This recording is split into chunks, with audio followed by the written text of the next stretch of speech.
check it out. Ignite Her has launched. It is 2025. I'm just picking up clothes from one of my friends who had some extra clothes to help out the Ignite Her program. If you have any gently worn business attire, clothes for women who are out here doing the work but maybe do not have the clothing that they need to get the job done, we need your old clothes. Hit me up in my inbox or through House of Peach. The program is called Ignite Her, where we provide clothing to women who may be transitioning from one job to the next and maybe don't have the means to buy clothes. It could be going from working at McDonald's to now working in an office. So we're looking for gently worn business clothes. Make sure y'all hit us up, all right? Please hit us up. We need those clothes. And check right below there. If you're not in the state of Delaware, you can mail them to us. Or if you're in Delaware, we'll pick them up. Y'all have a great evening.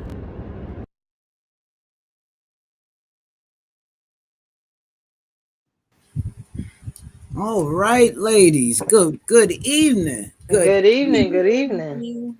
How's everybody doing? Good. Blessed. Yeah, I had to throw that commercial in there. Hopefully we get a commercial soon when we're all not so busy with our own work. But I want to thank all of our followers. If you could help us, those that are watching, those that follow us, you may be watching it later. I ask that you share the live so that it brings and reaches more people. We're not getting paid to do this. This is what's on our hearts, to share information that was given to us and information that still continues to come to us.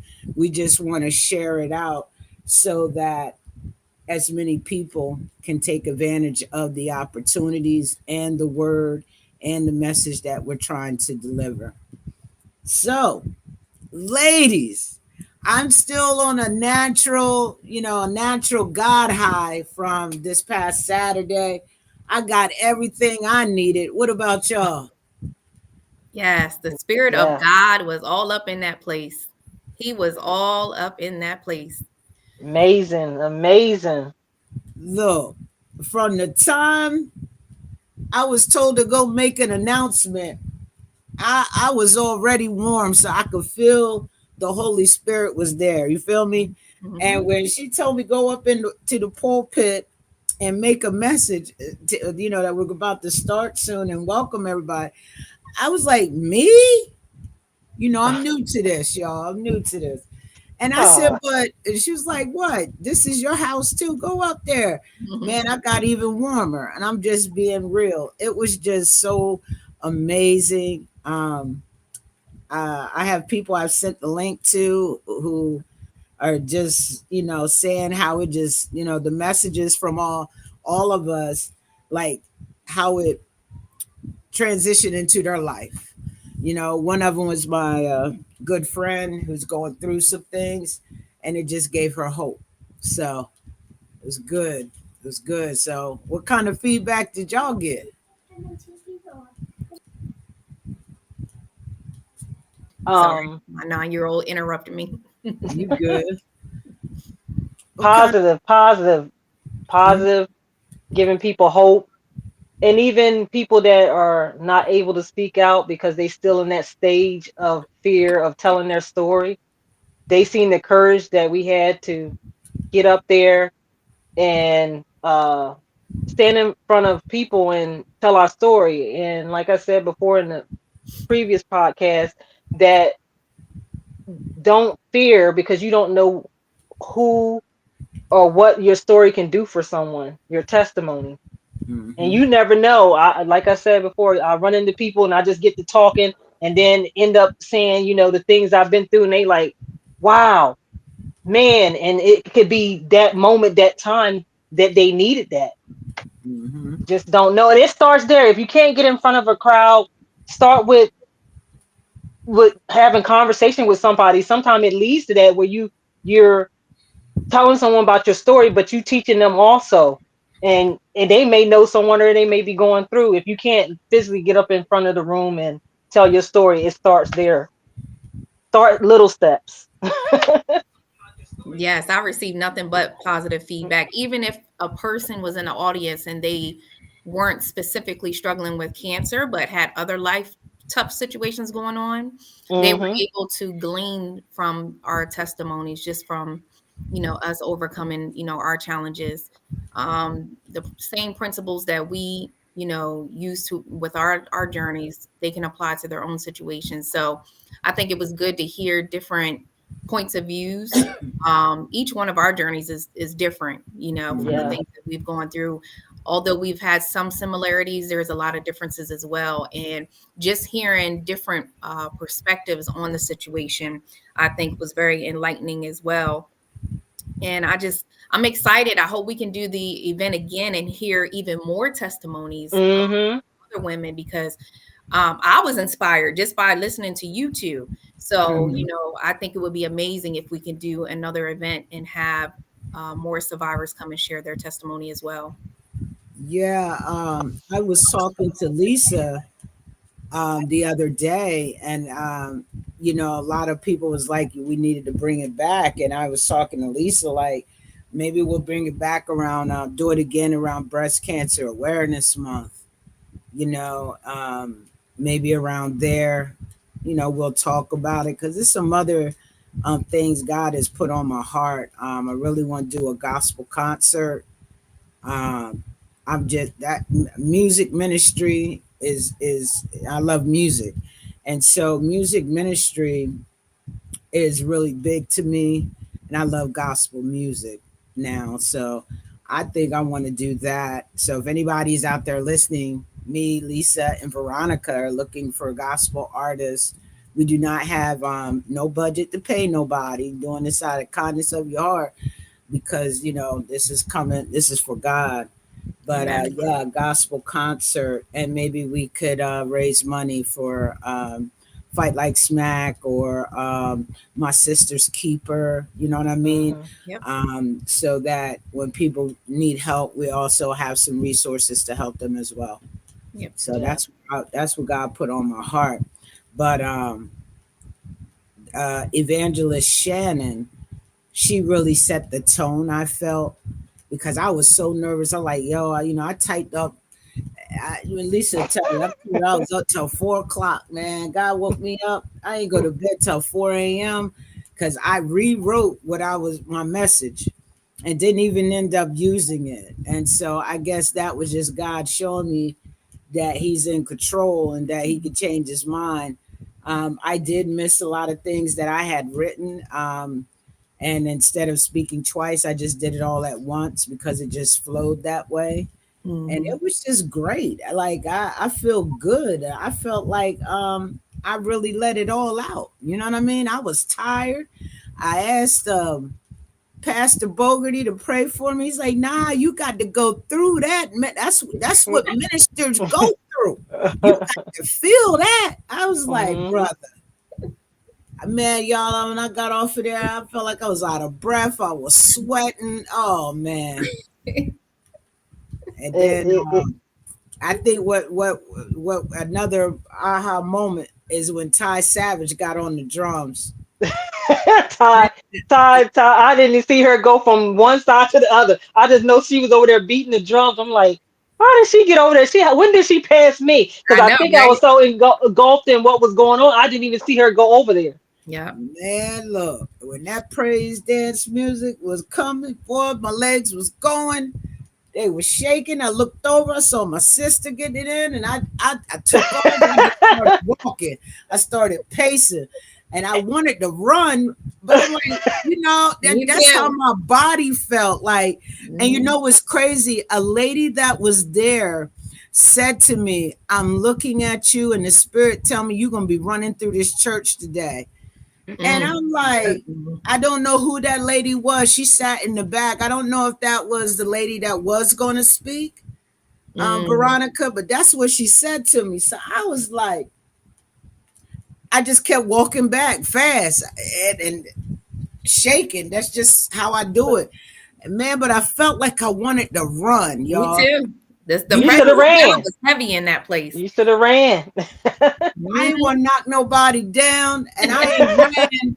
I haven't They would ran have ran, probably in would have years. ran with you. Hey.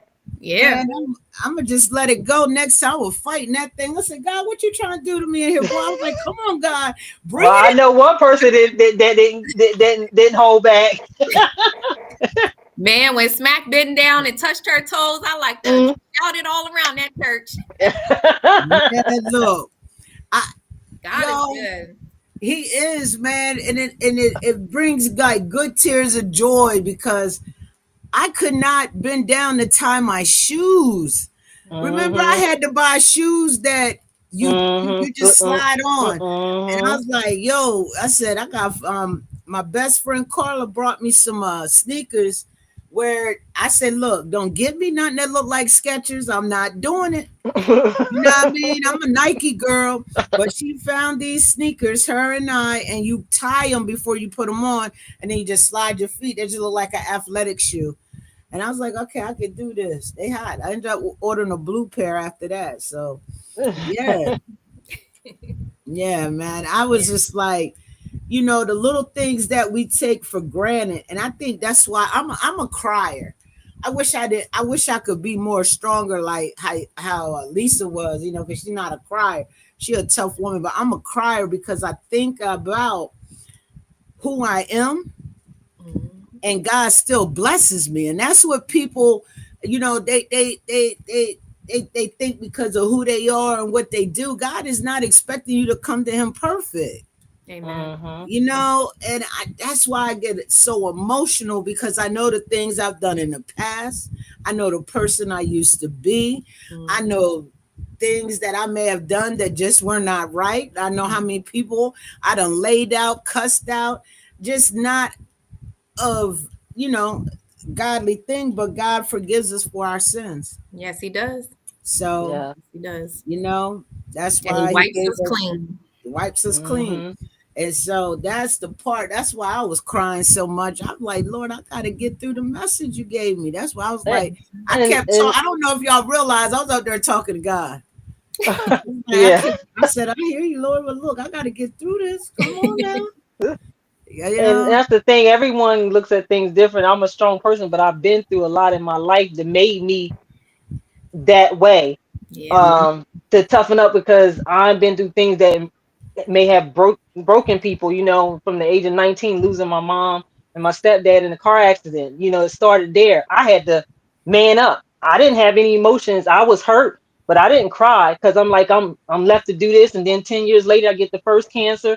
Then 5 years after that, they telling me I'm gonna lose my life. And my daughter, we both in serious, so I had to go through a lot of things, and it just mhm, toughened me. And now, like I said, with Saturday, I had a little emotion because that song, when I hear that song and I play that song, I told the storm that got me through that the breast cancer and the chemo and stuff. And that song when I hear it, it just takes me back and it gets me emotional.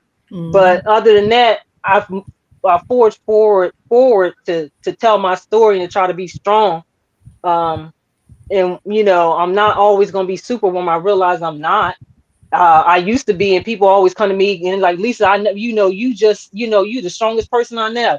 But sometimes strong people have their days, Mhm. and I think I'm at that age now. Like, I'm getting sentimental. It's the medication. It's the menopause. I don't know what it is right now, but you might catch a tear or something from me every now and then. I wasn't crying as much as y'all. I'm like, I got to stay strong. I'm in the middle of them. I got to hold on to Ronnie. I got to hold on. I'm like, look, I'm all right. Boy, when you touch me, I said, oh, thank you, Oh Jesus. yeah. I said, thank you. I said, I got some help. Ooh, thank you, Jesus. But Ronnie scared me when I I was thought getting she ready. fell. I thought she was gonna fall. She was coming out the shoes. I was like, oh my God, I'm on like this on you. And then I'm like, oh, she about to fall. No, she came up out of them shoes. I was like, oh my goodness. Like, Yo, let me Ooh. I when said, I we hope I get some help. I was just No. thinking about how far God has brought us. I mean, Mhm. man, man, Yeah.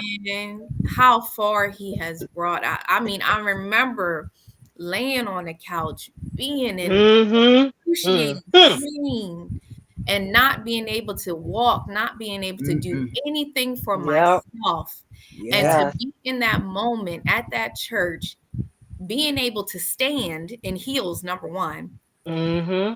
and being able to praise God again is Yeah. such an honor, is such a privilege. And Yeah. any opportunity we get to give God glory, to give him praise, we ought to do it, because Yeah. we don't know the next time when we're going to be incapacitated and we're going to wish that we could break, shake a leg, Yeah. and Yeah. Yeah. so Yeah. I was just in that moment, I was just thinking about the goodness of God and how far he has brought us. I mean, just hearing both of your testimonies, I mean, I was just so overwhelmed. I mean, you guys have been through a lot. I mean, there's some people that have only gone through half of what you guys have Mm-hmm. and didn't survive. You know what I'm saying? Mm-hmm. And just you Yeah. two being here tonight is a testament of God's faithfulness, God's goodness, God's Mm-hmm. mercy, God's love. You know what I'm saying? Like, he deserves all the praise. He has us on a mission. Yes, he Mm-hmm. does. We are Yes, on he does. assignment. It is our assignment to pour out everything that we can pour out onto others and to uplift them. I'm telling you, It's he Yeah. true. kept us here for a reason, sister. Mm-hmm. We're here for a reason. For a reason. Mm-hmm. For a reason. There's so many that didn't make it, but God, I thank you that we made it. I Yes. thank you that we made it, Lord. And I thank you for how you're going to use our lives, God, to minister to others. I thank you, Yes. Mm-hmm. God. I just thank him. He's just so amazing. He Yes, is. yeah, I couldn't. The people that was crying in the audience, I had to keep moving my eyeballs around because he couldn't get stuck on one person. I'm seeing people crying and white. I was like, oh my God. But I'm one of those people that, because I was state secretary for all the schools in the state of Delaware when I was high school. So we took JDG. I don't even know if they still have that now, but they taught us public speaking, and Mm, you have to command and have a strong voice to You got that. output. and and I know how to maneuver around the room and don't get focused on particular people, because sometimes you get caught up in the moment. But it was people crying. I'm like, I'm like, I'm at this point in my life, I'm getting sentimental. I need to keep laughing, telling my story and get it out. That's why I wasn't focused. I was like all over the place, and I was like, I can't I said, oh, my aunt was crying back You know there, what? That my that that cousin. I'm like, those people, you touch something in them, and it could have been, what you sharing your story, you touch mm-hmm, something in them that come close to what they may be going through or had mm-hmm, been going through, didn't get it out, let it out, and you touched them. That's all it is, God's message. And that's all that I feel like that's what I'm like, God, and he's using me. hmm mm-hmm. He And did. And it, I'm telling you. Yeah. and half the people there, they came to hear us, and like you said, they could be going through something. But I hope there were some people there that know, that were people that support family members, because like I said, I had some support, but I didn't have as much as Mm-hmm. I needed. And that's why when y'all say I thank God for Lisa, because Lisa, because I'm like, I know what I went through. I didn't have anyone to tell me anything. Hmm. So Mm-hmm. I gotta reach out to Smack, and when I inboxed her, and I figured when she put it out on Facebook what she was going through, I said, we knew each other from a different level out in the entertainment, and she, Mm-hmm. in the clubs. But this is a moment she need me. I need to give her this information. And then when you know Bruce reached out to me, and he told me, and he's like, "Will you talk?" I said, "Do Ronnie know you talking to me? Because I don't want to be intrusive." He's like, Mm-hmm. I said, "Tell her to give me a call." Yep. Hmm. And that's how I work with y'all, because now I spread that information. Now look where we at. So you all can spread it, Yeah. provide that information. And you know what that is? That God lined it up just right. That's He all that did. is. He Yep. made that connection to come in the way that it has. And look, Veronica, you and I were just talking about this, Lisa, how Ronnie came on as just a guest. And I was like, yo, she got to be a co host too. She got to be a part of this. You know what I'm saying? Yeah. Like, for real. So, this is how warriors speak. came about. This is us. We are warriors. We have a lot of warrior friends out there. Mm-hmm. What we're going to do is show some clips from Excerpts, yeah, from the. testimonial service. I know, for one, I want to show Evangelist Shannon in the beginning. She came in and prayed, and then when she got into her testimony, I remember her sharing that with me. When they were sharing their story, you're not going to remember everything because there's so much Mm-hmm. that I forgot to say, but that's because God didn't want it. He had it picked out what He wanted to be shared because it wasn't anything. I missed a lot on that paper. That's all I'm going to say. But we are going to show some clips, and our first one is from Evangelist Shannon. Her and her sister, they're twins. They came up with My Sister's Keeper. And I'm going to show a little bit of her testimony. And then we're going to come back and talk about it. Okay. So give me a second to get it all set up. Let me see. What are you doing, Smack? All right. There we go. Share screen. Facebook. All right. And let me mute notifications. All right, I'm going to share my screen now. Are y'all able to see it? Do I need to make it larger? I can see it. Um, I can see it. Mhm. Y'all can see it. I can make it larger if we need to, but I'm going to start it here. This is Evangelist Shannon. Good morning again. All right, so I had to write down my testimony. Now I will tell you guys. Can everyone hear it? It's low. Can you? It's low, but it's. Let me see volume. Every single time. And guaranteed, it's something. I think I hear that with all the survivors, right? You're like, I got there's so many. I don't know why it's so low. But there's things that you don't want to forget, and there's things that I may not be able to share because there's things that will be appropriate for this moment. So, when I started out on my journey, I was just very. Hold on, let me pause it so we could get it up higher. I'm sorry, everyone. Oh, here it is.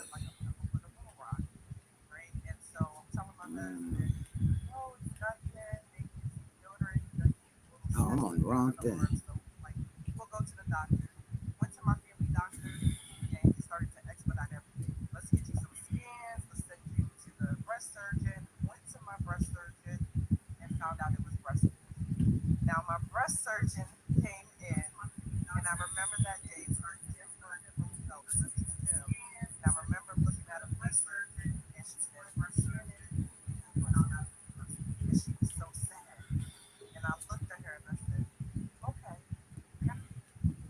but this is going to be my doctor. This is going to be the last time we're going to be sad. Okay? Our visits after this, we're going to have to smile. We're going to be happy because I'm going to be okay. And she looked, okay, all right. And smiles after that, and we were fine. Right? And so our focus was how to get better. Now, I will tell you, the rest of the survivors are going to get up here and they're going to tell you exactly what kind of breast cancer they had. They're going to tell you the size. They're going to tell you the treatment. They're going to know everything. All over this on my head. My husband would tell you he doesn't even really remember because all we knew was whatever this is, it gotta go. Gotta go. So I got my treatment plan and I had to do 6 rounds of chemo, 30 days of radiation. Now the thing that was supposed to save my life was going to kill me because every treatment I had to take Benadryl because I was allergic to the chemo.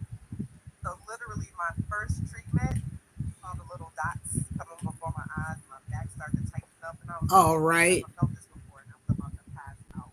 Yeah. So I got Benadryl. Then I had my. Hold on, I hear it playing in the background. Hold Yeah, on. it's still playing in the background. So, all right. Sorry about that, y'all. I All don't right. know what it when we play the next part. Maybe you might mute us because I was hearing. I don't know. I got earbud in my ear, but I don't know if it didn't go up louder. Nah, I looked at my volume and it was on max. So Oh, yeah, okay. I don't know, sis. Hold on. I don't know why this isn't opening. There we go. Well, I now had you it on frozen. max. Okay. Oh, I'm frozen. Now you Um, unfrozen now. You good. okay, yeah, I don't know what happened because it was on it's on max. I don't know. Oh, Maybe okay. the other half come, I'll be able to hear it, and maybe I can turn on. I don't know. I find out. I have to see how to mute everybody. I don't know how to do that. So, Okay. Okay. We don't want you messing with stuff because you. and I think you can mute yourself though, where you see the mic, you can mute yourself. But Maybe we can. Yeah. which hearing when I heard that from Evangelist Shannon and hearing her testimony, you I've heard bits and parts of her sister's testimony with cancer, and but hearing that and how she just took it flawlessly, because I feel like because of the God in her, you know what I'm saying, and the surgeon was turning red about to cry, and I was just like, wow, I wish I had that type of relationship with God when I found out I got breast cancer.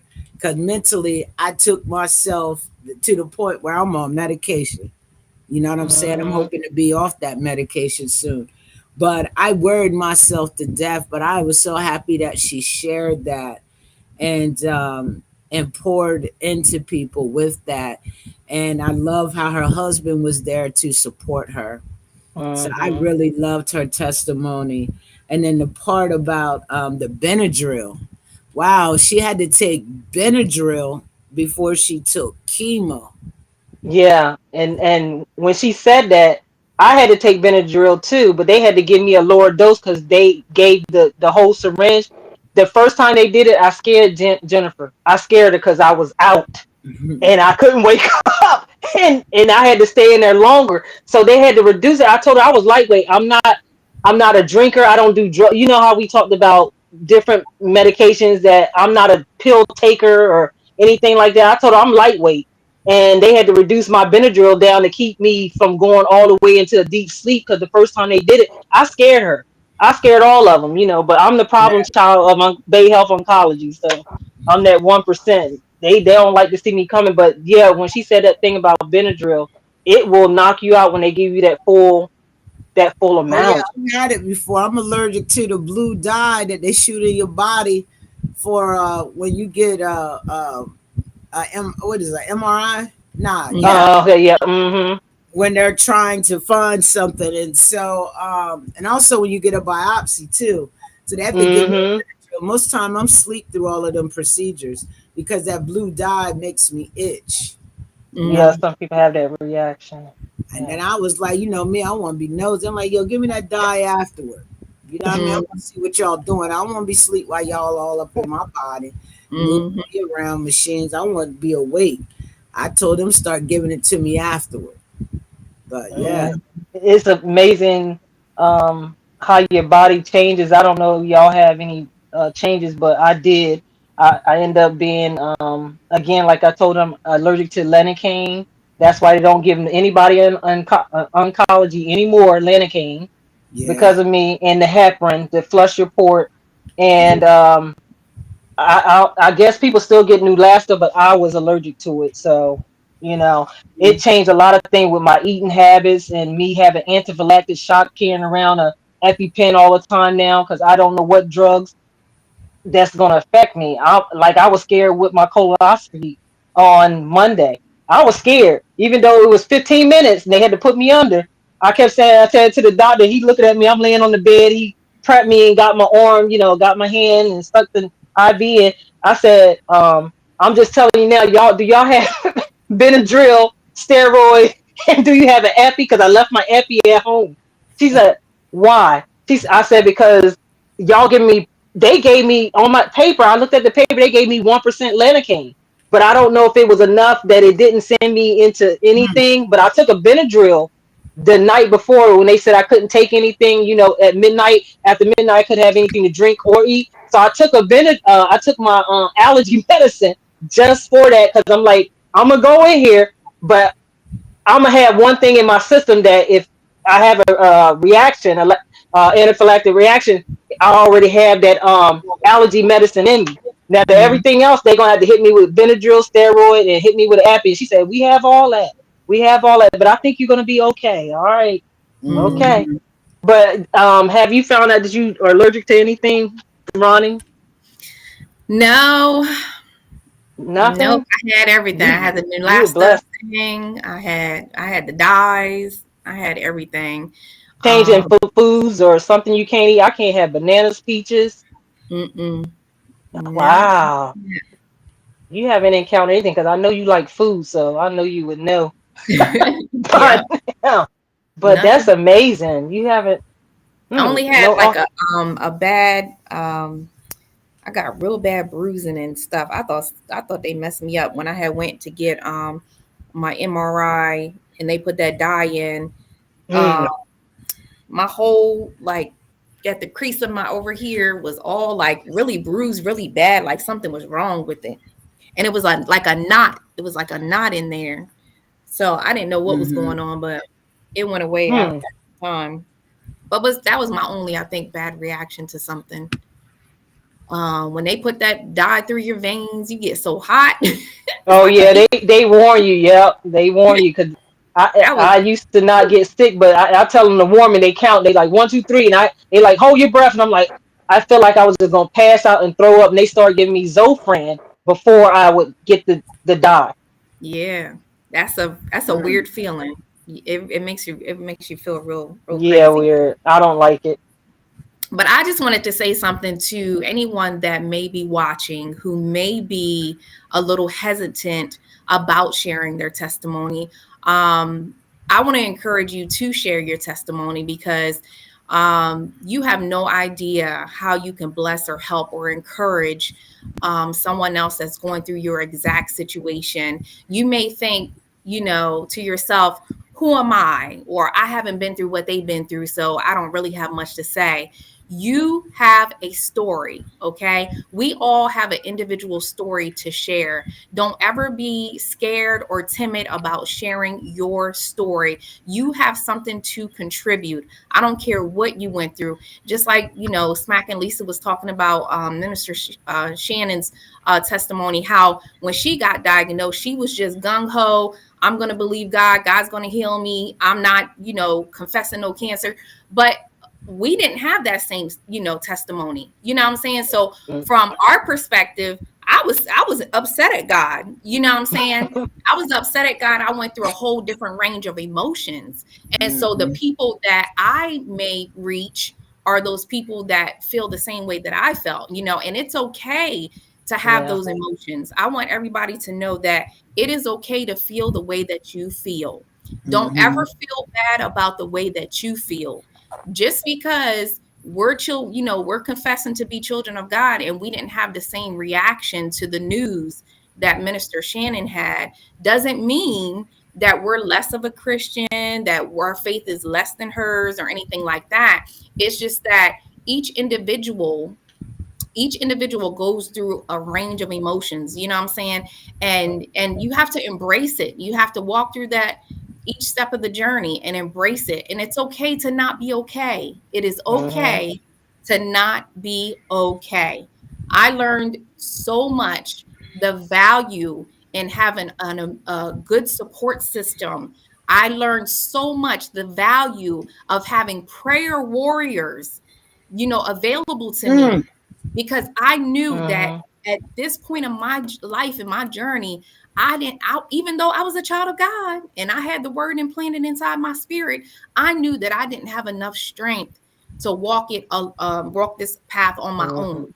Right. So it's so important to surround yourself with people that can recognize that you're in that place of weakness, where they can step in and be your strength and uplift you and motivate you and speak life into you. My friends and my family, when they noticed that I was getting depressed or the enemy was attacking my mind with negative thoughts, they would speak life into me. And I'm telling you, that's what saved me. That's what kept me. Mm. That's what gave Mm. me the strength to Yes. keep going into that hospital every week. Yeah. You know what I'm saying? And Yeah. so I just want to encourage everyone that's on this journey, Share your story.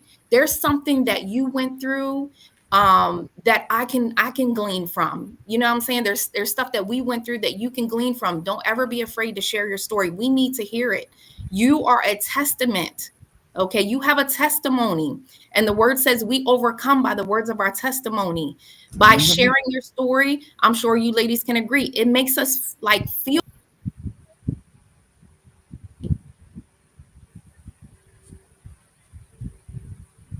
better. It like, I don't know, it's so freeing. It's so freeing. Mhm. And it helps you to really have more and have a greater sense of gratitude, because of everything that we've gone Yeah, through. So I just wanted to say that. Don't be afraid to share your story, please. And definitely. then I want to add on to that, if you don't mind, Veronica. One of the challenges I had is I started off, and I know Lisa can contest to this. I had a pride thing going on. Oh, not me. Oh, I'm not doing that. Oh, no, I don't want them praying for me. It was a pride thing, and when I let that pride go, and it's not just that, and that runs in a lot of strong black women, and I'm Hmm. and Hmm. and, and I'm saying that because when I needed help, I wasn't. It was a pride thing. I didn't want to ask nobody for help. I had Lisa, and I felt that's all I need. But when them bills started piling up, and you got to set that pride aside, and I needed help with it. So when the resources started coming in from Lisa and Delaware Breast Cancer Coalition, and my sister's keeper, I had to sit that pride aside. I ain't gonna lie, I cried filling out some of these applications because Hmm. I had to send them my records to prove that I have cancer. Something that I didn't want to see. You know what I'm saying? Something I don't want to reopen and relive. But when you're when I started going through my transformation with God, as I got to fill out other applications, it became easier because I set my pride to the side.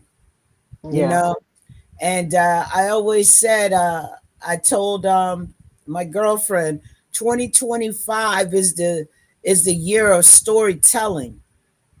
You got to tell your story because our people are going through it. They Hmm. need to Yes. hear that there is something that's going to be better. You're not going to be in this storm, but you got to get through it. Let me share my story with you. Yep. Hmm. Hmm. And that's what it was for me, is Lisa sharing her story, the ladies at my sister's keeper sharing their story, because even now, today, I need to hear stories because I am someone who they said that I will always have cancer, but where it was most severe is gone, you Hmm. know. Yep. And then the Hmm. thing that I hate is when I tell people I'm stage 4, when they ask me what stage are you, and I said stage 4, they say, "Oh, you look good."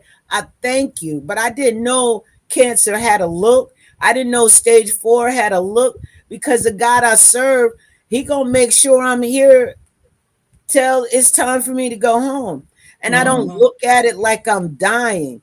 I look like every morning I wake up, I'm trying to be stronger. I got to get out here and reach the people, Yep. because a Hmm. lot of our people are lost, and it's amazing. This is the year of storytelling. Yep. And with that being said, Lisa, go ahead, sis. I'm going to I share would with you say clips next. what I'm gonna say is I'm proud of her because she's come a long way. Because after that second diagnosis, it was hard for her. She called me early one morning and she was talking crazy. I'm like, don't be talking like that. She's like, sister, there's something I want to do. I want to talk to you before I leave here. I'm like, leave where? She had a Yeah, she brought it up a few times. She cried one morning. She cried because I understand, but I do not know. Because when you tell somebody they got stage 4, it's treatable, but it's not curable. And you thinking, she said, sister, I don't know what my time frame is, Hmm. basically. That's how And you she was feel. talking. And I like, don't talk that way. But I said, let me put my feet in her shoes. I Yeah. would probably feel the same way because I don't know what time, nor the day, nor the year, the month, when. And she cried that morning. She's like, Lisa, she's like, sister, I'm like, don't think like that. You're gonna be here. She said, it's something I want you to do to carry on my legacy. And you know what? We never discussed it from that point. She never reminded me. I never reminded her. And look where we at right now. God is so good. Oh, it's fight like smack. You already know. Make sure you carry on the legacy. Man, Yeah.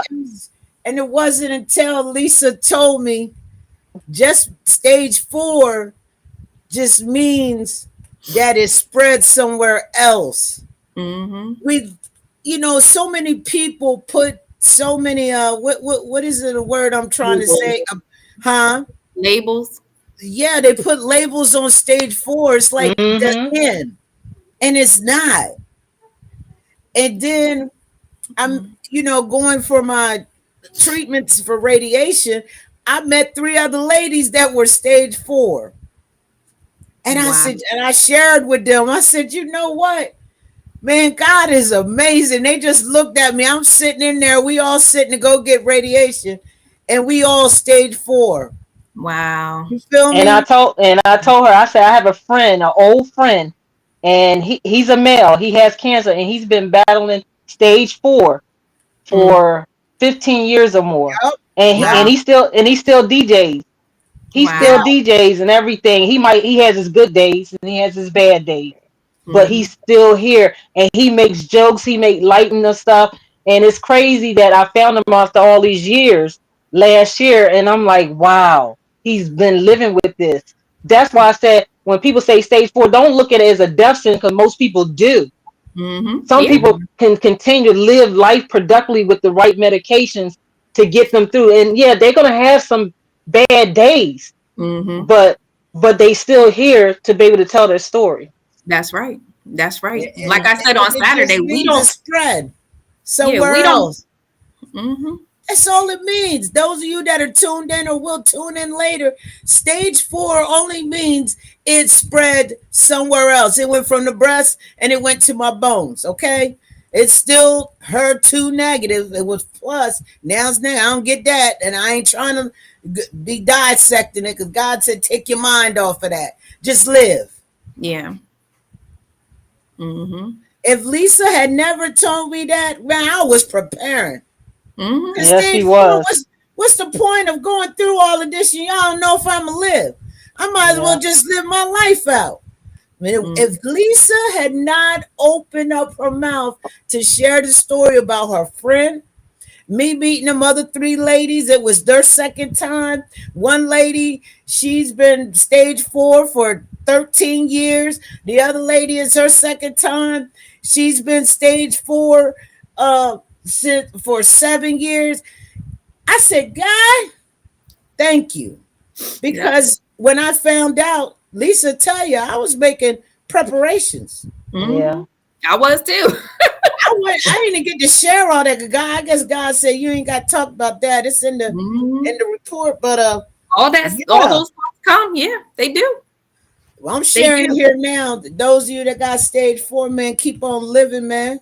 That's It's not right. the end.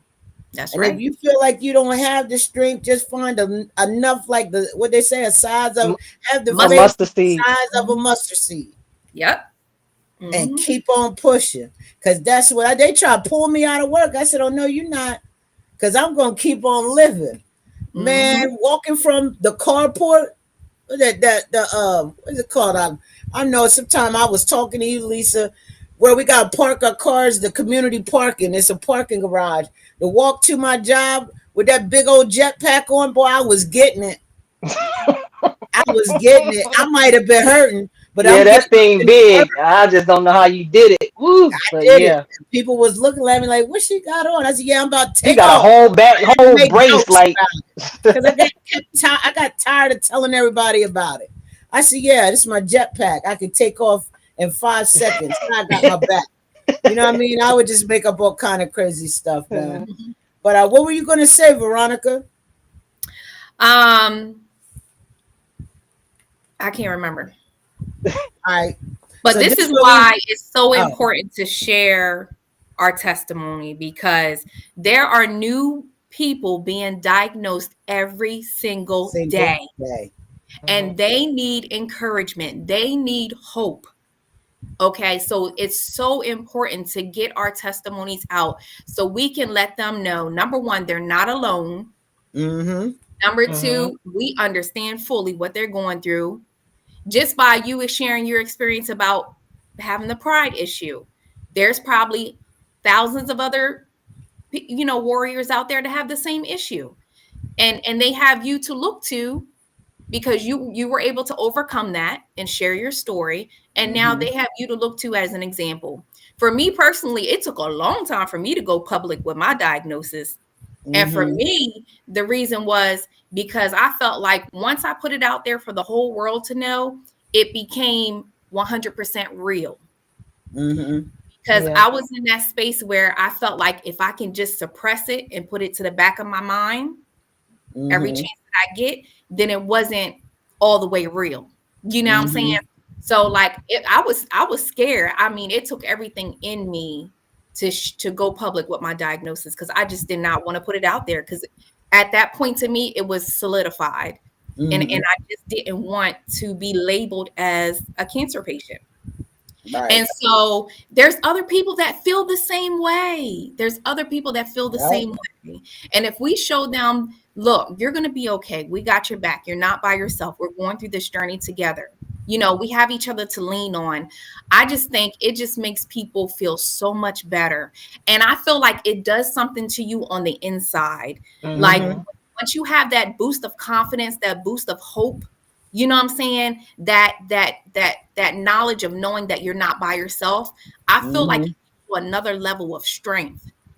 And so it really, really helps you and encourages you on your journey. And so I think that's why I think the work that we're doing here, sacrificing our time, getting this information out there, I just feel like we're going to help so many warriors. I really Yeah. do. I'm so Right. Yeah. honored to be a part of this. Yeah.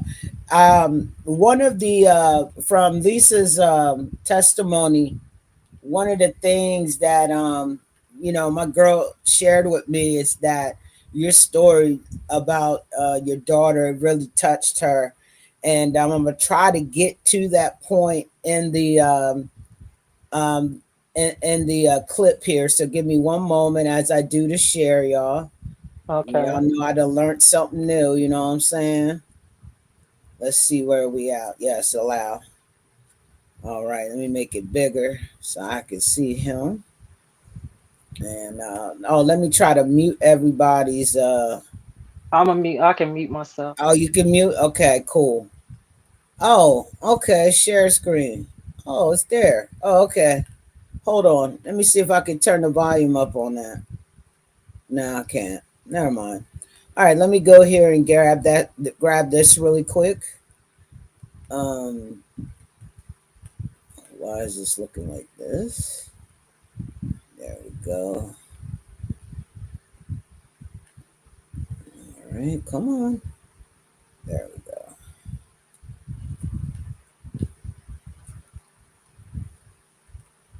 Hold on. Oh, I gotta unmute it. Hold on, y'all. Hold on. We gonna make sure y'all get this message. Hold on, that's my mama and all them. Why they over there? Uh, all right, there we go. Bald-headed, no eyes, eyebrows, and nothing. And she's looking at me. And my child changed. She was out. Hold on. And I'm like, okay, that's one part of it. I started living my life, still going through things. I'm like at 45, right before I'm like, I'm playing my 45th. I'm gonna do this, every 5 years, celebrate. Didn't make it to 45. Had just built my house, working on my house. And I thought I did a self-examination next Sunday, and I was in the shower and I felt the lump. Now this can't be. It can't be. I must have hit I'm sorry, I need to move it up so.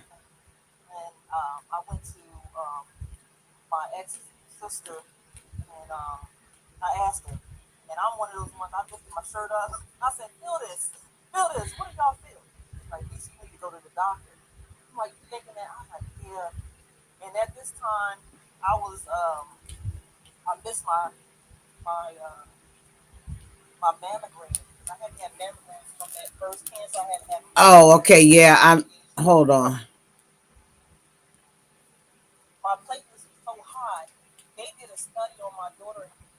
Hold on. Hold on, y'all. I'm sorry, everyone.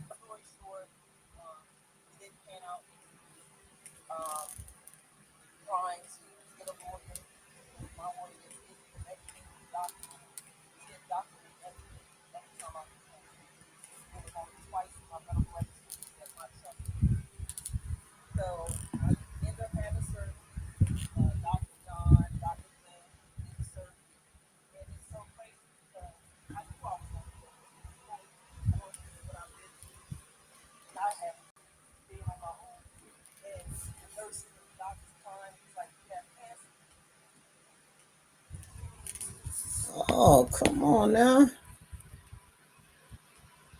Oh, y'all gonna hear this.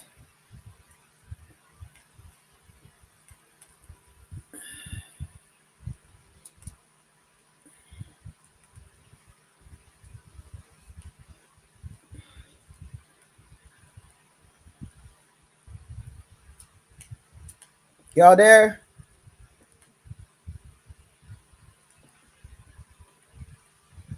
Hold on.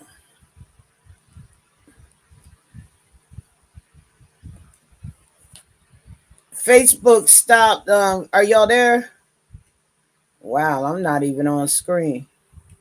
All Yeah, right, your well, I don't know screen. what's going on. I don't know why I'm not even on screen any longer. But that's okay.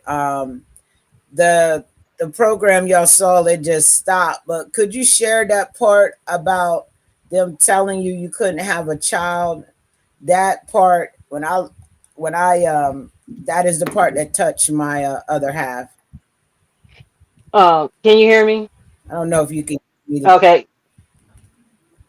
Yeah, we just can't see you, but we can hear you.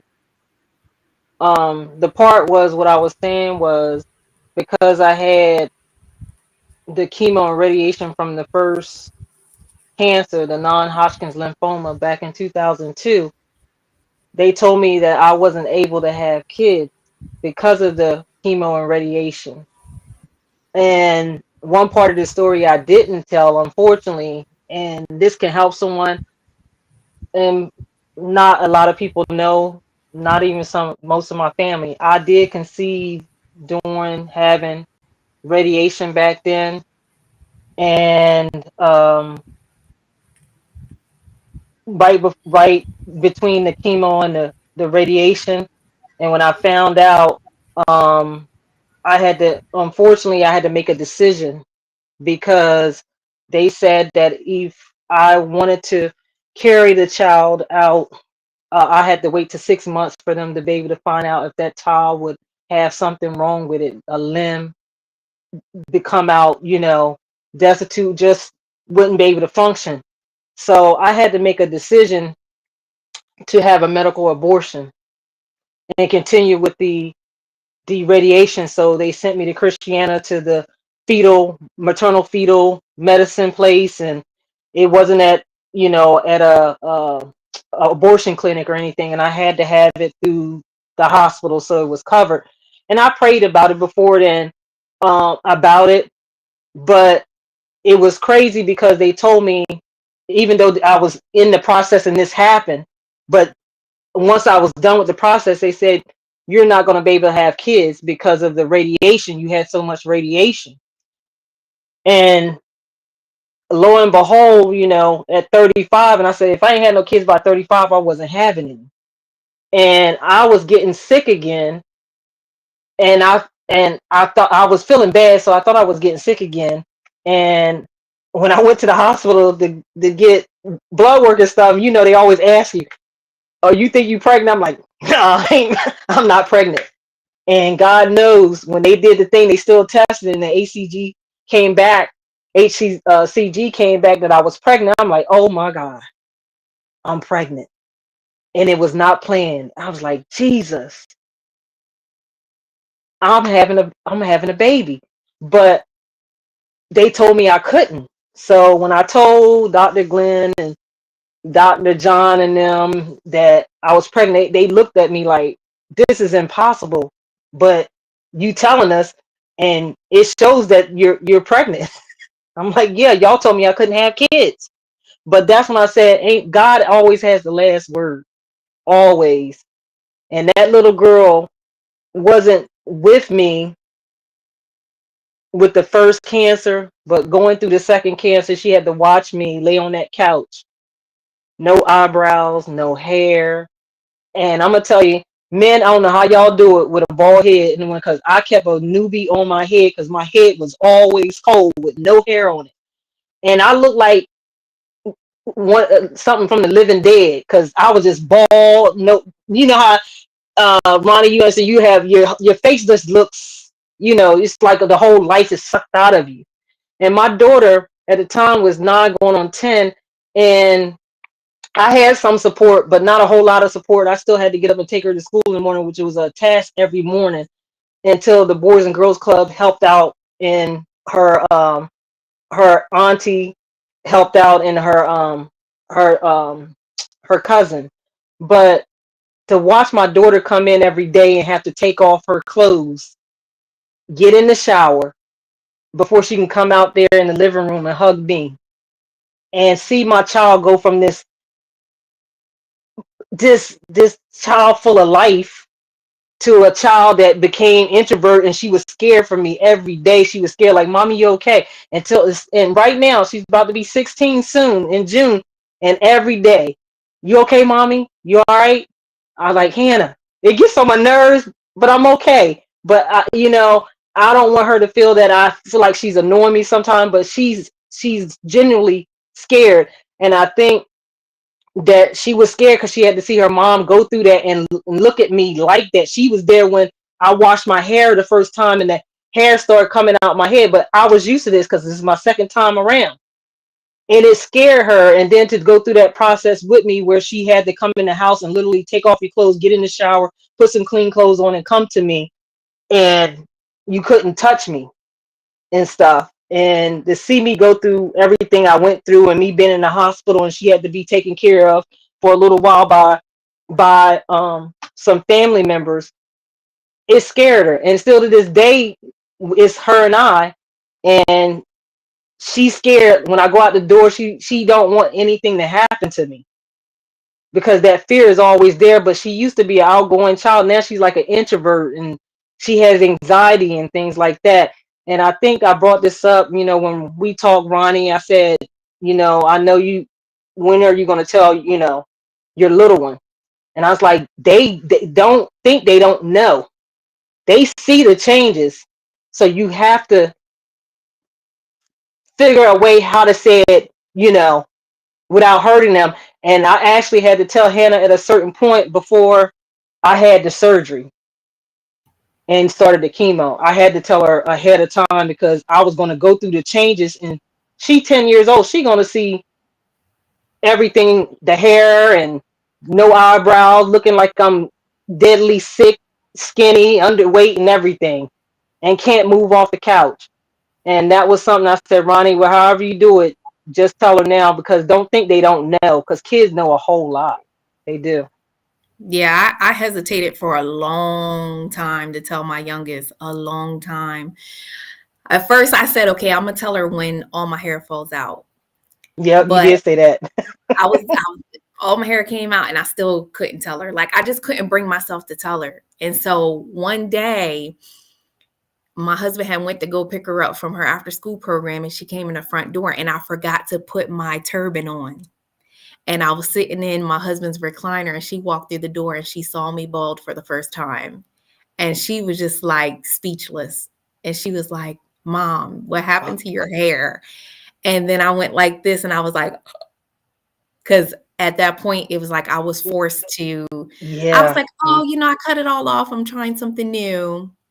And so what I ended up doing was I went on Amazon and I purchased a book. So they have a children's book on Amazon on how to break the news to your child that you have cancer. And it's a nice little cute story. It walks them through what cancer is, the different treatment that your parent may go through, the different physical changes your parent may go through, and things Mm-hmm. like that. So I bought that book and I read it to her and I explained to her what I was going through. And she took it like a champ. Like she took it way better than I thought she was. I Yeah, was you more said that. scared than her. But yeah, it's very challenging when you're a parent to share that news with your child, because as parents, we want to protect our children from certain things. We don't want them to be scared, nervous, or Yeah. frightened. And so we try to block them from a lot of things. But like Lisa Mm-hmm. says, children are very smart. They're very intelligent and they notice things, so you just got to come up with a plan that fits best for you and your family and your children. I mean, as parents, we all know our children's limitations, and just get the courage to tell them, it is a family thing. The patient is not the only one that Mm-hmm. goes through the journey. Your Yeah. friends and your family go through it with you. Yeah. And so it's very important to be open and honest and transparent about what you're going through, how you feel, the different things to expect, so that everyone could be on the same page and help you as best as possible. Mm-hmm. It is scary. We don't want to put our burdens and our problems on others. I get it. But it's so important to be open and transparent with those in your inner circle, so that they can provide you with the proper support necessary. And they have a realistic expectation on your new normal, what your limitations are physically and mentally and emotionally. Okay. Mm-hmm. And then also, you need them to pick up the slack in some areas of your family, your household. So you got to share, things with them, so that they know what their expectation is during this journey. They know how to best assist you and be there for you. It just makes the process a lot smoother when everybody's on the same page and know what's going on. Amazing. I Mm-hmm. think we're gonna share mine and Veronica's on the next show. Okay. Testimonies. I want people to. I like the one about the footprints though. They brought that up in Mm. a church ceremony, and that's true. If you want to talk a little bit about that, Veronica. Yeah, so my introductory song on Saturday was You Carried Me by Jacqueline Carr. And when I listened to that song, I thought about the poem about the footprints. And there was a gentleman, who had a dream, and he noticed that in the sand on the beach during the most difficult times of his life, he only saw one set of footprints in the sand. And so he was questioning God, like, God, where were you during the Mm-hmm. toughest times of my life? I thought you would never leave me nor forsake me. Why is it that Mm-hmm. I only see one set of footprints and I'm going through all of this nonsense? And so God, had to let him know in that moment, when you saw one set of footprints, those were the times that I carried you. You weren't walking that path alone. I carried you through those seasons. I will never leave you nor forsake you. So that poem just it gave me so much hope, and it helped lighten my mood, and it helped me appreciate God more. Because as I look back over my journey, I can see points where God was showing me how he had me, how he had my back, how he was there, he's here. What I'm saying? He sees everything. He knows what's going on. He's making a way out of no way. He's giving strength, in my weakest moments. So that poem just meant so much to me, to know that he was carrying me that whole time when I thought that I was walking the journey alone. You are never alone. You're Mm-hmm. never alone. Even when it feels like you are never alone. We have to learn how, like I said on Saturday, to rest in his bosom. Just rest in him. You don't have to have all the answers. You don't have to know how the story ends. You don't have to know what steps A through Mhm. Z are. Just rest in his bosom. Allow him to comfort you. He's keeping you. Just rest. Learn how to rest. You know, every battle is not ours to fight. Every Mhm. battle is not ours to fight. Sometimes we have to let go and let God and let him fight our battles. He's the ultimate healer. The Bible says all them stripes that he took on his back was for every Mhm. disease, every sickness. He healed us from it all. Mm-hmm. You know what I'm Mhm. saying? He has the final say. So stop allowing the enemy to attack your mind with all of these damning thoughts. Like Smack said, when she got her diagnosis, all those thoughts came. This is it. My life is over. No, we have to filter Mhm. that stuff through the word of God. And if it's not lining up with what his promises are for our lives, then we have to learn how to cast those thoughts down because it's not healthy. It's not healthy to Yeah. meditate on. Okay. Thank you, Veronica. I'm going to right now do a share, and it's the beginning of your testimony, Veronica. We're gonna share this right quick. I Okay. think I got it. Um, hold on. That's right. Need that. Allow. All right. Oh, that's not right. Hold on, y'all. Stop sharing screen. That's the screen we're on. There's what I need. Okay. I just learned this. So I appreciate our people who are watching having patience. Thank you so much. All right. Here we go. Hard battle for years with depression. And going through that, I didn't think I was going to make it out of that. And so when God brought me to the other side of that, I was feeling good. I was happy where I was in my life, optimistic, looking forward to the future. And then boom, cancer. And so that really threw me through a loop. I was really discouraged. I didn't know how I was going to get through it because, like I said, I didn't think I was going to make it through the last test and trial. So I didn't know how I was going to make it through this one. So I gathered my village together. I would immediately, first person I called was Lisa. She's my husband's cousin. I knew that she had already went through the journey, and so I knew she would be a perfect person to lean on in this time. And she, as soon as I called her, I was sobbing. I was sobbing on the phone with her, and she gave me hope in that moment. She gave me hope, and she told me that I was going to be okay.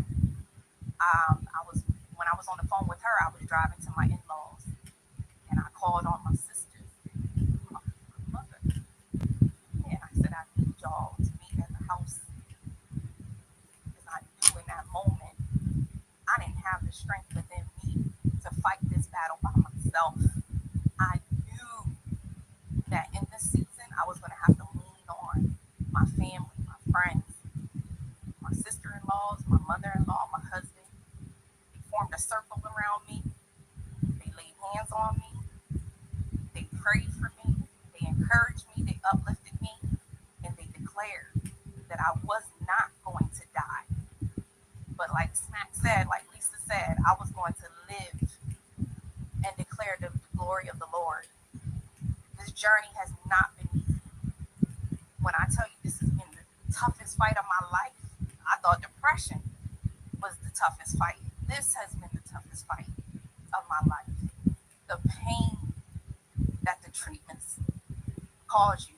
I went through 16 rounds of chemo, sick, in pain, laying on the couch, shooting pain, shooting through my abdomen and my chest.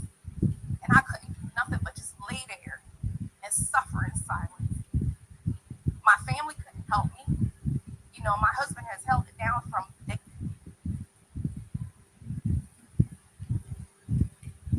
That's a tough thing to have to endure too, is Mhm. your family and your friends feel so helpless because they can't take our pain away. They Mhm. can't cure us. You know what I'm saying? No. And so it's important too to highlight what the caregivers go through, because watching someone that you love suffer is a whole nother Mhm. test and challenge. You know what I'm Mm-hmm. saying? They go through a lot too, watching us go through our journey. And so yeah, that was really difficult. That was so difficult. So a lot of times, I did suffer in silence because I didn't want to share how I was feeling with my family and friends, because I didn't want to put that on them. I didn't want to put that on them because I knew there was nothing that they could do to help me. And so Mhm. I just laid there and I just took the pain, because I didn't want to do that to them, because I knew that they already felt bad enough that I was going Mm-hmm. through what I was going through. And so a lot of times, some of my toughest battles were I felt like I was alone. You know what I'm saying? Because there was nothing that they can do to help me. And that's so hard to accept. That's really hard to accept. So I Yeah. think during our outreach ministry that we're doing, I think it would be helpful too to get some of the caregivers to give Mhm. their point of view and Yes. Yes. share some tips and things that they have too. I think that's a really part Yes. From their of side of Yeah. yeah. I think. caregiving. Yeah. Cause let me tell y'all. During that time, I wish she'll get mad for me saying this, but I broke up with my girlfriend while I was fighting cancer the first time. You remember, Lisa? I Mhm. broke up with her. And it's because everything I was going through, I felt like it wasn't fair to her. I was in the beginning, and I felt at that time, I just felt like, yo, she don't deserve to go through this. I Yeah. don't even know why I did it. I just felt like I wasn't a good girlfriend. I couldn't be there for her. I couldn't be that person she met. And I was like, I broke up with her and said, just go find you somebody. That's what I said in my mind. Mhm. I wanted to Mhm. release her from having to see me like this. You know what I Yep. mean? Yep. It only Mhm. lasted for about 2 or 3 weeks, Mhm. but that was because I dealt with depression, anxiety, all from this. Yeah. I dealt with trying to that general anxiety disorder. Certain Yep. things trigger me during the words that they say Mhm. treatment and having to move through it. You Yep. know what I mean? I now they keep telling me I got this what's it called, beats per minute. At rest, my heart beats faster. I mean, I Mhm. never had that before, y'all. And so, there's a lot of triggers for me, and I'm asking God to continue to help me with that as well. Certain things that they say, but I'm just glad I got doctors like I could be candid and be transparent. Please don't say these kind of words, and they remember because it's a trigger. Yep. Mhm. You know what I'm Yep. saying? But what I liked about your story, Veronica, that touched me is how you called your family, your sisters, and they all laid hands and touched you and declared that you would live. Yes. Man, Yes. that right there is powerful. Yes. Mhm. My brothers live in one is in North Carolina, one is in Florida. My mom and dad are here in Delaware. So I know my mom probably like told them, but I did call a family meeting. And I did tell, my brothers that like something should happen, man. What to do, just letting them know, just like having a family meeting. My brother, older brother, oh girl, you gonna be all right. You better be tough. He's from the military. He a sergeant, always Mhm. tough. So I knew I couldn't call him when I'm crying because he'd be like, "Yo, stop that crying."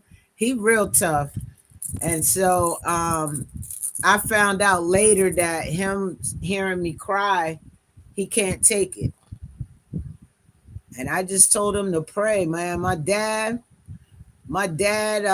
gave me like my dad's never talked to me in the way that he's talked to me about fighting, you know and it came from a spiritual side, and I was like, wow, this man been through so much, And just what my dad spoke to me was it kept me going, and he continually spoke God into my life.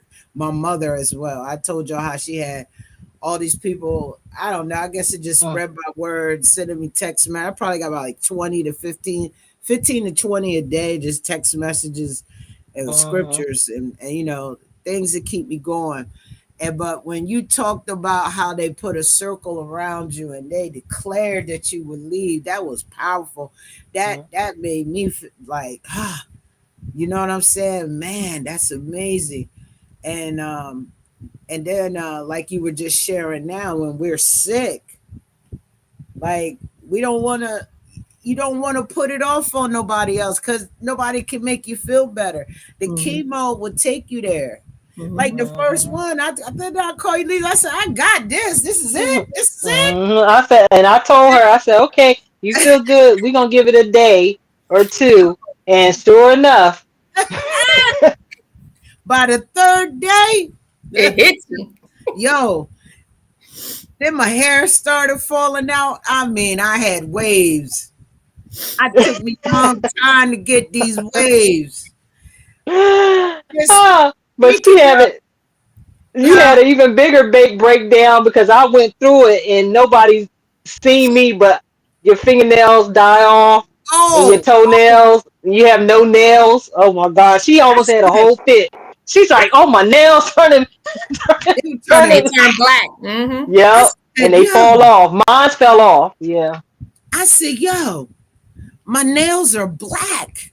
But but Mm-hmm. when they the they hair, back. they back now. Look, I even put Yeah, little, see that we little, got to show people yeah, you I going got through put it. They the will note on fall, the turn thing. black and fall off your toenails too. Yeah, My toenails didn't, but it was my nails. But they came. They come back. yeah, Yeah. I got me some clear fingernail polish. I don't care what nobody say. I take pride in my nails now. Try to make them healthy because, man, seeing them black, that, man, look, I was, Mm-hmm. They don't. Nobody knows unless you've been nobody through it. knows, but That you. this is how I would talk to people like this. If I Mm-hmm. saw people, or I do like this, but I was always like this. I didn't want nobody to see how black my nails were. I got the pictures now. But Mm, what I was trying to explain, when all my skin started peeling off, like on mm, the bottom of my feet and my hands, I looked mm. at that as God is transforming me. I remember I sent you a picture of all the dead skin I pulled off my feet. I said, I ain't trying to gross you out, but I sent there's a pile of it. I Mhm. never went through that, but when the hair took me there. I cried. Barbara came to the house Me too. Yeah. because when I looked on my pillow, and you seen a few speckles, but that day that I saw the whole patch, But this is why when I talked to both of you all, I said you have to make that decision. The first time I had cancer, I tried to hold on to every piece of hair. I got braids, got the quick weave on top of it. But the one day, Shayla, the girl that I had doing my hair back then, 21, 22 years, and when I pulled that up, my braid came with it. I said, oh Lord, I almost passed out. I said, I was trying to save my hair, just couldn't save it. And this time I said, I didn't tell my story because I was so vain because I always had long hair. And that's what people knew me for. Like, Lisa is down my back and it was mine, it was real. No, it's not fake. And first time I didn't embrace it. I didn't want people to know that I was bald. So Mm-hmm. they didn't know what was going on with me at all Mm-hmm. because I didn't show it. And this time I said, at this age, I don't care. I don't care. I'm older now, wiser, and understand that I'm still here again. So the Mm-hmm. hair is the least of my worries. I have it back. It's thin. It's down my back, but it's thin. It's curly. I try to do what I can do, but sometimes it is what it is.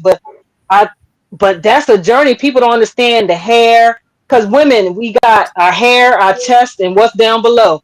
And once you start losing things, it feels like you no longer a full woman. And that was the problem I had.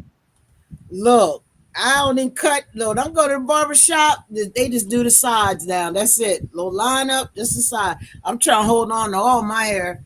I still get triggered because when I go to, that's why it's twisted. But if I go like this, hair still fall out. But that's because I'm still I take Yeah, oral your chemo. medication. You Yeah. know what I mean? Mm-hmm. So yeah.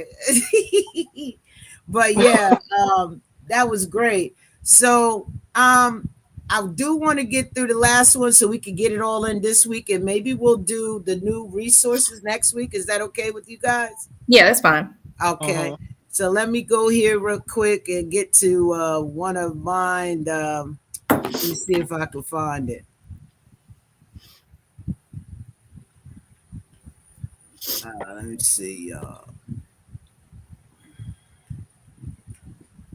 While she doing that, just people, if you have someone going through, share the live. If you haven't seen um Faith and Fight, the thing we did on Saturday, please watch it. It can inspire some people. It may even help you. You just never know.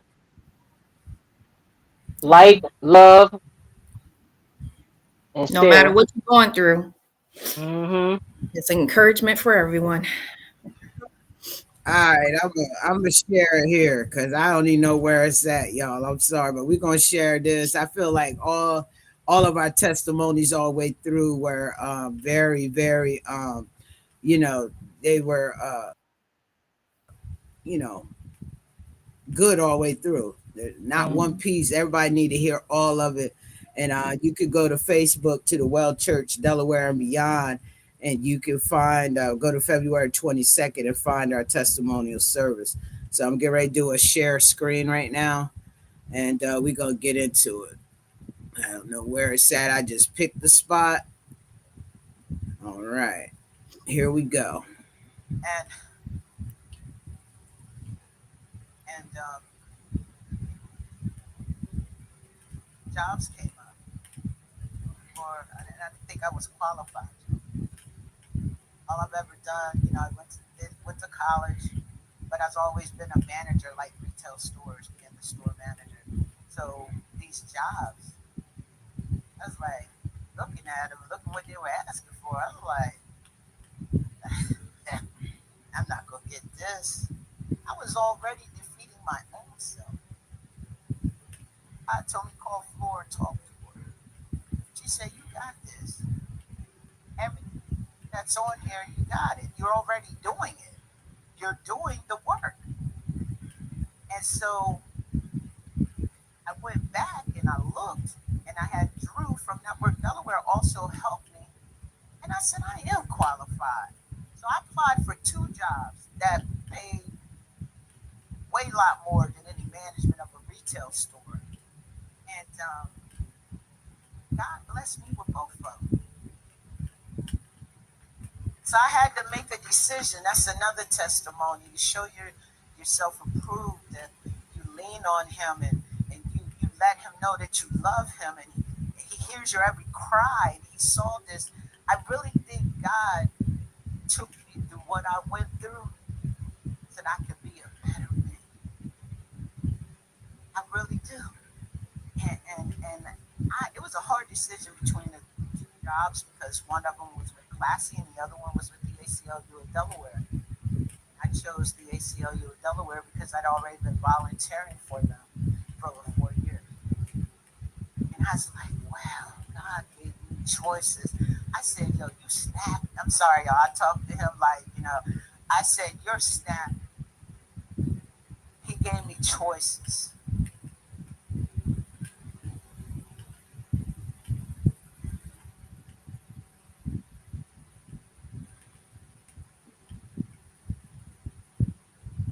Yeah, so I just wanted to share that. There's so much more. I felt God was getting ready to have me break out into a whole sermon when I was reading my one scripture there. But yeah, that's like for me, God just He knew how scared I was. He saw what I lost. Hmm. He removed that scariness from me, and I know I now I believe in faith. You know what I mean? You gotta have faith when you fighting through Mhm. this. And man, the thing with the jobs, y'all, let me tell you, I ain't never, and I told Lisa, I ain't never had no job like I got now. I'm salary. I did have my retail job was salary, but I knew what my hourly was. Here I don't know. I just know that I've never had a job that I've never had a job where I make this much money. And God was like, I will provide. Mm-hmm. And He Amen. has. And Amen. it's been great. Coming up on 2 years in August with the ACLU Delaware. And I mesh well with our team. I mesh very well. So I'm happy about that. Um, God is an awesome and amazing God. And a lot of people always ask me why I say my God. And one of my friends was like, because I don't know what God you talk about and what religion. No, it's my God. It's my God. It's your God too, but it's my God. That's how I talk because you don't understand. I didn't have a relationship with any God Mm-hmm. because I got hurt by the Mhm. church. So when I say my God, it's because I'm stingy. I'm sorry. I'm going to keep it real. It's my God. That's who I pray to when I'm in my closet. And when I'm reading my Bible, I'm talking to Him and that's how I talk. And if you don't like it, I'm sorry. It's my Mm-hmm. God. And He crazy about me. And you go tune in to the Well Church, and He's crazy about my sisters Mm-hmm. too. And you gonna see just how crazy He Mm-hmm. is. He crazy about us. And I don't mean like Mm-hmm. bad crazy. He's been blessing us, man. When you show yourself approved, man, God gonna show Those out in your favor. life. And like I said, Mhm. yes, He gonna show favor. And like I said, and I don't know why I'm going this direction. I know why, because I've been on social media a little bit today. Like I gave her 30 minutes. Some of my friends are going through, and I'm directing it to y'all. And I said this in my testimony. Sometimes we have to change the formula in our lives. I had to change the formula, and it started with a subtraction sign. God remove anybody who was not for me or about me from my life that was not supposed to be there. Those that were supposed to be here are here. Then it came with the plus sign. He put some people in my life that could take me to where I needed to go, that could mentor, give me empowerment, inspire me. Mm-hmm. And then the multiplication side, that part is me sharing it with you so I can bring you with Mm-hmm. me. So start with that subtraction sign. That's all I want to say. I want to give that to the people before we end tonight, ladies. I had to get that Yeah. out because a lot of my friends are going Yeah. through, Mhm. and some people I see going Yeah. through. If you in the same place that you were last year, you got to change up Yeah. the formula. And I'm going to leave it Amen. there. That's a good place to end. Yeah. If it ain't been working, got to do something different. It's That's what I insanity. say. Hmm. Mm-hmm. Break out of that cycle of insanity. Doing the And same thing, expecting a different result. Yeah. Mm-hmm. And you're not gonna get yeah, it. Nope. that's And you true. working too hard, So, working harder for nothing, yeah, and getting the same for result. nothing. Same Some result. people need it. I know some people, but they don't want to listen. Just keep on doing you. But I hope they view this. And people say I see a glow with you now, Smack. Yes, baby, you gonna see this glow. I see it. Mm-hmm. I couldn't see it at first when people were saying it, but I see it now. You know, and they need to start listening. I mean, we just messengers from Exactly. God, Yep. Yeah. and and if you are someone, and I want to say this, and you feel like you need a mentor, or you feel like you want to talk through some things that you may be going through, please hit us up, and we will definitely, if it's not one of us, we could connect you to my sister's Mhm. keeper. It is a safe space, and you'll be able to let it out. You can't do it alone. Mm-hmm. I'm telling you, as there, you gotta have somebody. Look how many times I called Lisa and Unique, telling them I'm ready, quit. I needed them there to Yeah. push me. Because I'm gonna tell you, when I made that statement on my Facebook, I know why now people who are fighting cancer Yeah. quit. I know because I was Yep. Hmm. there. Yep. Yeah. Yep. And I'm here. I'm here now. But I'm fighting it, baby. I can get through it now. Mhm. So I just wanted to share that with y'all today. You got any last words, Lisa? Big sis? No. Oh, I'm big sis, Yeah. huh? I'm the old one. Yeah. You only Yeah. by not much older, but anyway. All right, well, you big sis then. Whatever. No, I don't have any. I said what I said.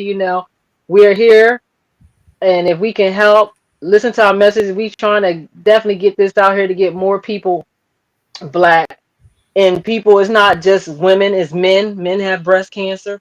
There's other different type of Yes. cancers. It's because we had breast cancer. That's why the podcast is for that, but it's still for warriors that have been through what we've been through and survived. And again, if there's any caregiver, family members that's been through the storm with family members or friends, we want to hear that other side, Mhm. and definitely reach out to us. And if you have a story, we can chime you in. I Yes. thank you all for definitely tuning in, Yes. but make sure you share. Definitely, if you didn't see the event on Saturday, it's on the Well Church, but we also shared this on our pages. That's all I gotta say. Ronnie, you got something to say? No, I just want to thank you all. Ronnie gonna be doing the fashion show Oh this yes, the weekend, right? Oh gala. yeah, yeah, yeah, yeah. The tickets are sold out, but you guys can still support the DBCC gala that's taking place on this Saturday. They have a silent auction taking place. If you're unable to attend in person, you can go to their website and they have a link that you can click and you can see all of the items that they Uh, have for bid. And you put your bids in. Whoever has the Mm, highest bid at the end of the evening gets the prize.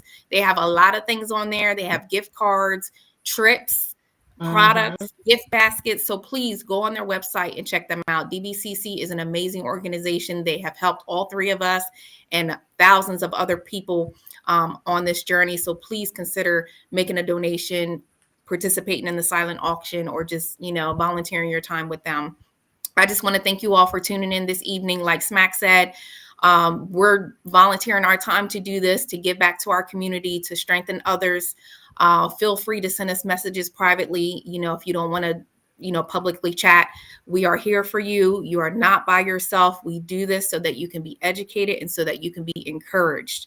So please do not hesitate to reach out to us. I look forward to many more podcasts in the future because like Smack said, there's a whole lot more to say that we didn't get a chance to go over mm-hmm, on Yeah. Saturday. So we look forward to spending more mm-hmm. time with you. And I got And if oh, you are oh, someone, one oh, thing, oh, Matt, go because ahead, I want sis. in it. I want everybody that was tuned into the last podcast. Unfortunately, Smack and Veronica were sick. But my cousin Tony was on and she spoke about her journey. I want you all to keep her in prayer. She lost her father. I know she spoke about him on the podcast. This weekend is his funeral, and she's like, "Oh, my father's going to be there," and she was so thick because he's always there. But keep her in your prayers, and that she her her family will get through this, and I'll still be posting information if you want to support her cancer survivor fashion show, the 6th year, to come out and support her. The tickets are $20 right now. Get her.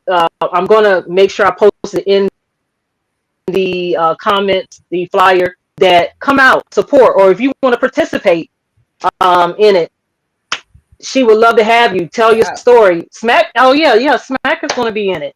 Yeah, yeah. yeah. So just keep her uplifted in prayer. And again, um, I'm sending my condolences to my family and to her, and we just going to continue to pray for her. That's it. Yes. I forgot. I wanted to put Yep. that in. And if you're someone who wants to share your story, maybe you just want to come on to the podcast and start there and share your story. so that people can hear your story, please hit up either one of us. Or if you are a person who has a nonprofit Mm-hmm. where you do things for people who are fighting cancer, we want to hear Yeah. from you too. Let's get you some exposure, and let's hear why you created your org, and let's see what you have to offer to people. And we're going to be back on in 2 weeks. You won't be here, right, Ronnie? In 2 weeks. And not next Wednesday, but the Wednesday following. Let's see. That'll be on March the 12th. Yeah, I'll be here. My Okay, surgery so is in on 2 weeks. March 31st. Oh, okay, cool. Okay, so in 2 weeks, we're going to be coming back, guys. We do this every other Wednesday, but we're going to be coming back, and we're going to be bringing a bunch of Resources. Yes, we resources. got a lot. Resources. Yeah, I don't know how y'all be getting these. I'll be looking, y'all. We need to create a little Uh-huh. book or a little, trifold that we can just hand out to people. But y'all be getting it. I'm like, yeah, let me check this out. There are a lot of programs out there that are helping people who are fighting cancer. And so we're going to talk about that in 2 weeks, okay? So we do thank y'all for tuning in to us and taking the time to you know, vibe with Yes. us a little bit and hear our story. And I'm going to leave y'all with this. Hey, Everybody can have you hear me? Look. Check it out. Ignite Her has launched. It is 2025. I'm just picking up clothes from one of my friends who had some extra clothes to help out the Ignite Her program. If you have any gently worn business attire, clothes for women who are out here doing the work but maybe do not have the clothing that they need to get the job done, we need your old clothes. Hit me up in my inbox or through House of Peach. The program is called Ignite Her, where we provide clothing to women who may be transitioning from one job to the next and maybe don't have the means to buy clothes. It could be going from working at McDonald's to now working in an office. So we're looking for gently worn business clothes. Make sure y'all hit us up, all right? Please hit us up. We need those clothes. And check right below there. If you're not in the state of Delaware, you can mail them to us. Or if you're in Delaware, we'll pick them up. Y'all have a great evening.